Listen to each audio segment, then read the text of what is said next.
Before he became a Bolshevik revolutionary and the leader of the Soviet Union, Joseph Stalin was a promising poet.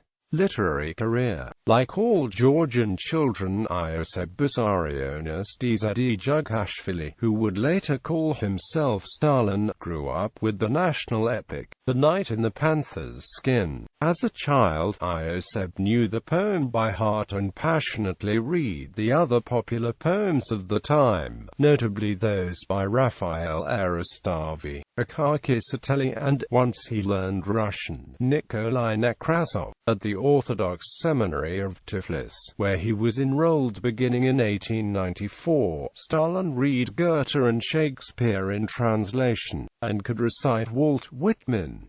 He also started writing romantic poetry in Georgian. In 1895, at the age of 17, Stalin's work impressed the noted poet Ilya Chavchavadze, who published 5 of them in his journal, Avaria, attributed to the pseudonym Soselo.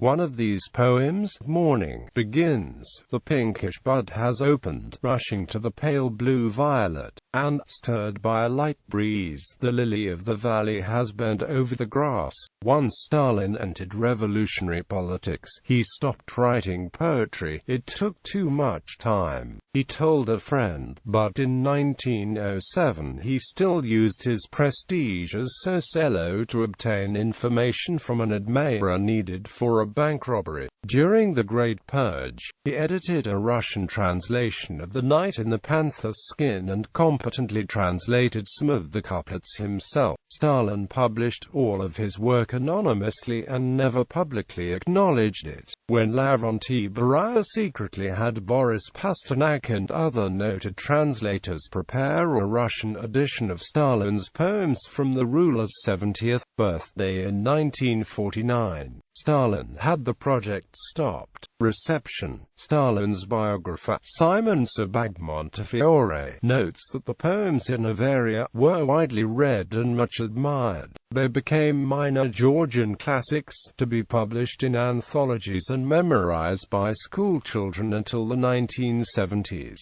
Montefiore also writes that Stalin was no Georgian Pushkin. The poems' romantic imagery is derivative, but the beauty lies in the rhythm and language. Robert Service, another Stalin biographer, describes the poems as fairly standard for early 19th century romantic poetry, and as very conventional, very standardized and rather self-indulgent. Stalin's poems have been translated into English by Donald Raphael.